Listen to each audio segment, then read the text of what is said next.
Parliament ఆవరణలో గందరగోళ వాతావరణం నెలకొంది. ఈ గందరగోళానికి కారణం అధికార ఎన్డీఏ. ప్రతిపక్ష ఇండియా కూటమి ఎంపీలు అంబేద్కర్ ఇష్యూపై ఆందోళన చేపట్టిన నేపథ్యంలో పోటాపోటీగా జై భీమ్ నినాదాలు చేశారు. ఈ క్రమంలో పార్లమెంటు ముందు బీజేపీ, కాంగ్రెస్ ఎంపీలు ఎదురుపడ్డారు. అక్కడ జరిగిన స్వల్ప తోపులాటలో బీజేపీ ఎంపీలు ప్రతాప్ సింగ్ సారంగి అలాగే ముఖేష్ రాజ్పుత్ వీళ్ళిద్దరూ కింద పడ్డారు.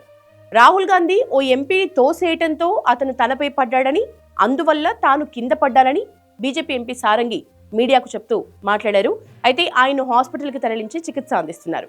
మొత్తంగా బీజేపీ ఎంపీ ప్రతాప్ చంద్ర సారంగి కింద పడటంపై భాజపా ఎంపీలు అలాగే మిగతా వాళ్ళందరూ లోక్సభలో స్పందించారు. ప్రతిపక్ష నేత రాహుల్ గాంధీ పార్లమెంట్లోకి వెళ్తుంటే బీజేపీ నేతలు అడ్డుకున్నారని వీళ్ళు తెలిపిండ్రు.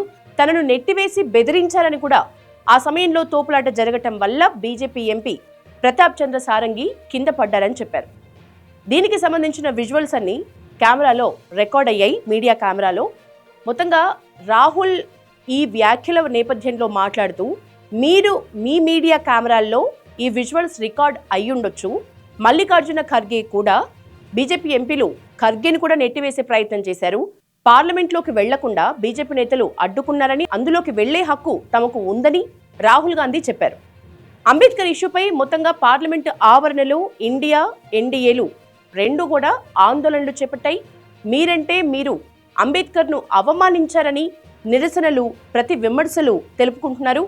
ఇక అంబేద్కర్ను అవమానించిన అమిత్ షా కేంద్ర హోంమంత్రి పదవికి రాజీనామా చేయాలని డిమాండ్ చేస్తున్నారు కాంగ్రెస్ నేతలు. ఇక అసలు అంబేద్కర్ ను అవమానించిందే కాంగ్రెస్ పార్టీ అంటూ ఎదురుదాడికి దిగారు బీజేపీ ఎంపీలు. భారతరత్న ఇవ్వకుండా బాబాసాహెబ్ ను అవమానించారని చెప్పారు. మరోవైపు అధికార విపక్షాల ఆందోళనలతో ఉభయ సభలు కూడా వాయిదా పడ్డాయి.